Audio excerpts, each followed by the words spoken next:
You're watching World Insight coming to you live from Beijing. I'm Tian Wei.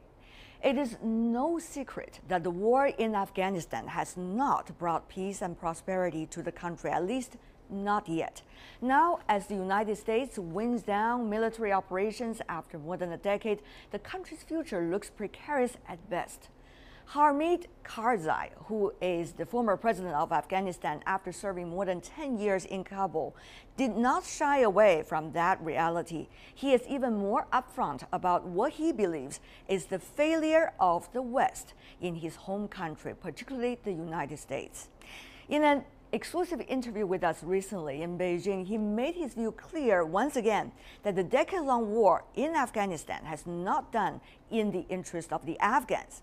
Before we hear more from the man himself, let's take a look at some of the challenges that really lie ahead for his country. When NATO and its allies, led by the US, went into Afghanistan after 9/11, the objective was said to be hunting down terrorists that threatened the West. Since then, Western troops have been caught up in a myriad of issues that include defense, governance, and maintaining the law and order of Afghanistan. But establishing a stable Afghan alternative to the role played by Western forces has proved difficult. Afghan security forces face a daunting task and still lack training and essential hardware. One huge hole that will be left by the US withdrawal is the lack of air power. It's understood that Afghanistan will not have an effective air force before 2017, if at all. The US is trying to help Afghan pilots learn to fly at night and expanding the purchase of a few turboprop planes for the Afghans. However, there are concerns that none of this is happening fast enough. NATO and its partners have said they are committed to providing financial support to sustain Afghan forces until the end of 2017. But the big question is, what happens then? Mr. President, welcome to CCTV News. Happy to be with you, ma'am. Very happy. You suggested the war in Afghanistan is not necessarily worthwhile. Do you still believe so? Absolutely, absolutely. I have been telling Western leaders all along that there has been this war in the name of terror for 13 years. But where is the result? Are we more secure or are we less secure? The Americans would argue they have lost many of their lives as well on the battlefield, and they would pretty much resented what you have just said. They have lost their people, they have lost their soldiers, and we are sorry for that, and we commiserate with the families in America and elsewhere in Europe. We share their pain. It is not to question their suffering or their sacrifice. It is to question the result.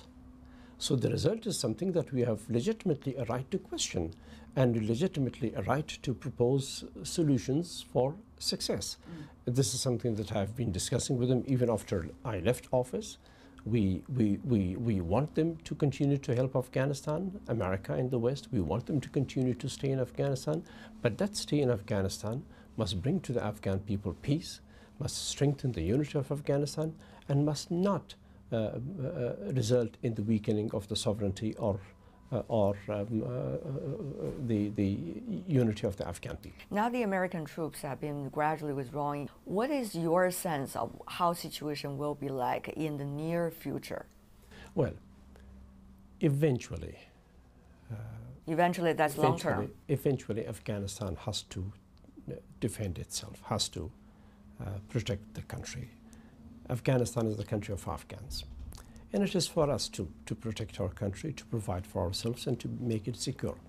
But because we've been through such terrible 3 decades of instability, and war and invasions, we lack the means. And it is because of that that the West has come to Afghanistan to help.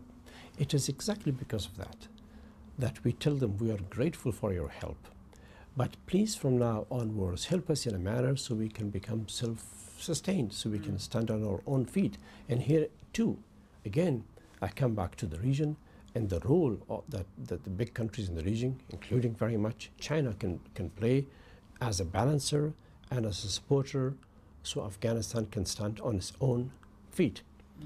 Not that we want to reduce relations with the West. No, we want to have relations with them. We want to have strategic partnerships with them.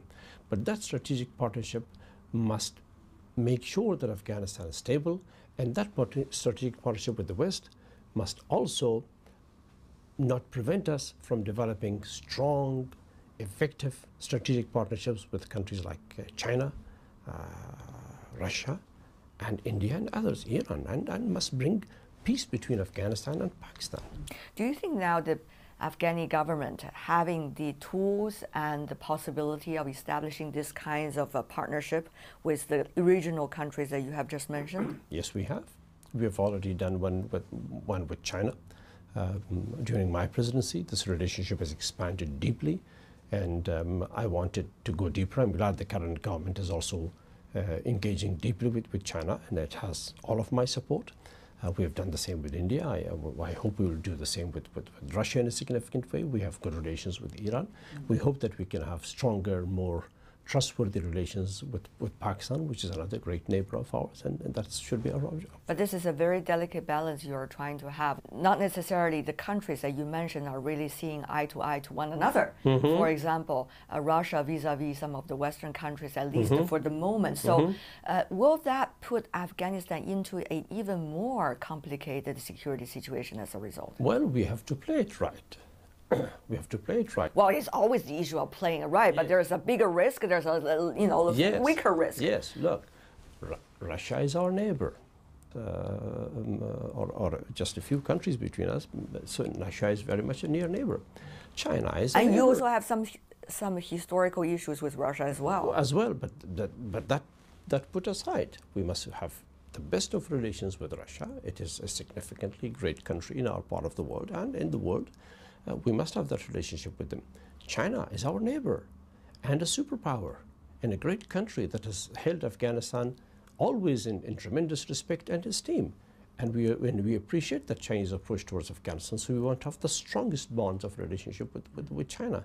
India is a traditional old friend of Afghanistan and has tremendously helped Afghanistan, especially in the past 14 years. So we must have a relationship. Iran is another neighbor. We have 900 kilometers of border. Now, the fact that there is a difficult relationship between Iran and the West or the United States has not stopped us from engaging with both, and we have been doing it successfully. Over the past 14 years, the conflict in Afghanistan has moved from large-scale bombing runs to smaller intelligence-based sweeps, commonly called precision strikes. This also shows the way the face of the conflict has changed. Kabul, where the Taliban once reigned large, is quieter. But it's still rocked by the occasional suicide attack, often targeting foreigners. The face of the enemy has also changed, from the very recognizable leaders of the Taliban to the more anonymous agents of Al-Qaeda, who often operate across borders. The country is now not just battle-scarred, but also deeply divided and worried about security as Western forces withdraw. Al-Qaeda attacks have also taken place in neighboring Pakistan, as the threat of terrorism continues to spread. Taliban peace talks have been on for more than 2 years, but the progress has been slow. All this has left many asking, is Afghanistan a safer place than it was 14 years ago? Well, you yourself have been quoted by some media reports as suggesting, quote, Al-Qaeda is in a way more a myth than a reality. Yes. Al-Qaeda to me really is a myth. Explain. And not a reality, because I've been having a lot of conversations with NATO officials and American officials on the question of Al-Qaeda. The last conversation that I had with them was 2014, beginning of 2014, end of 2013. And we specifically discussed even the number of Al-Qaeda operatives in Afghanistan. And we have this on record. American officials told us that they believe that Al-Qaeda may not be more than 30 to 40 individuals in Afghanistan.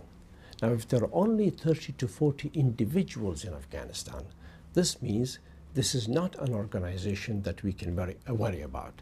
And we, in Afghanistan, when I was the president for 14 years, never received a report from my intelligence, or Minister of Interior, or any other source speaking about Al-Qaeda. But why people have been talking about it for such a long time? What do you think are the reasons behind it? Well, there seems to be some understatement there. Yes, well, that's then a very different question that takes us into... is that a conspiracy theory you're going to explore with us? Into conspiracies, into the possibilities of radicalism being used in this great power game to destabilize some and weaken others. But that's if we go into that, it will take me to another area and where again I'll be accused of conspiracy theories. So let's leave it there. Then, what is your judgment of the fight against terrorism in our region? In your country, in your neighbor's country, Pakistan, a lot of countries are being influenced as a result, and that is still continuing. What is your judgment of the current situation? Better or even worse? Worse. It has not improved at all. It has not improved at all. Look at the casualties in Pakistan. Look at the incident in Karachi just 10 days ago where too many innocent people, 42 of them were killed, unfortunately. Look at the same thing in Afghanistan where people were killed and attacks taking place every day. And I was just morning reading in the Chinese newspaper that 181 groups or individuals were arrested in Xinjiang linked to terrorism. Here I have a very clear proposal. One, that the fight against terrorism and radicalism must now begin to be a fight of the countries of this region, led by the big countries in this region that I referred to earlier. Second, that if the West wants to cooperate in this with this region, then there is all the opportunity to sit down with this region and in a cooperative manner, America, its allies, and the three big countries, China and others, as sufferers, to sit together and to draw a common plan against terrorism and to see where and how they emerge. If that happens, surely terrorism will not be able to survive or continue to hurt us. China has proposed the One Belt, One Road initiatives. How much do you think, once this plan is being implemented together with countries like Afghans, so that some of the problems that we're facing, like terrorism, will be able to address? This is the most important project for our region in the past many centuries, and will be the most important for centuries to come. It is a plan so far. It's a plan so far, but we hope that this plan will be implemented as soon as possible. This is the only and the shortest and the best way to alleviate poverty, to link economies together, to link territories together, and to link populations together. And I think security situation is a big problem in implementing this plan.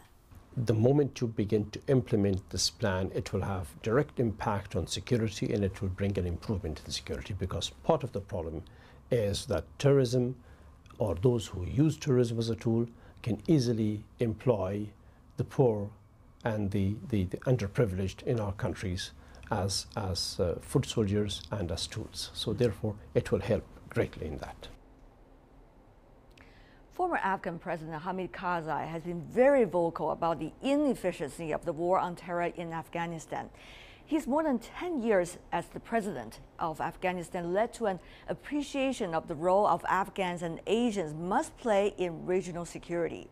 As a result, despite the fact that he was favored by the West at the very beginning of his presidency, he was regarded as pretty rebellious by the end of his term. Despite the drama, then more and more Afghans these days seem to have come around to his point of view and now agree that Hamid Karzai did speak out for the right causes and call for the right actions. At the end of your term serving as the president, many people asked you to stay, but you said very firmly that you need to move on. Yes. How exactly have you been moving on, quote unquote? And many say this is a very vibrant, energetic gentleman. What is your next stage? I will be an ex-president in Afghanistan, a retired president. I'm happy that I'm no longer the president. I'm happy that I respected the Afghan constitution and implemented the Afghan constitution. And I want Afghanistan to elect more presidents for the country to move on, for the younger generation of Afghans to move on. Look at China. When I became the president, Jiang Zemin was the president of China. And then Hu Jintao was the president of China. And now Xi Jinping is the president of China. generations of leaders. Generations of leaders. Afghanistan must also adapt itself to having generations of leaders. I'm from another generation. The newer generation should come, and the newer generation should have my full support and that of other Afghans. One adjective, if history book tells about you, what should that adjective be? That I contributed in my very small way to Afghanistan becoming once again the home for all Afghans, and that under my presidency, Afghanistan's flag began to fly again all over the world. Well, that's already a big statement over there. But Mr. President, it's such a pleasure to meet you. All the best. Thank you very much. Thank you very much. Thank you, ma'am. Very kind of you. Good interview. Well, that's Hamid Karzai, former president of Afghanistan, in an exclusive interview with me in Beijing while attending the first annual CICA conference for non-governmental organizations. Last year, at the same conference for government leaders, Chinese President Xi Jinping proposed a new concept for Asian security, termed to be common, comprehensive, cooperative, and sustainable. Throughout the interview, Mr. Karzai seemed to embrace that very idea and repeatedly argues that Asian security is only possible when Asians play the main roles. You're watching World Insight. We'll be back after this.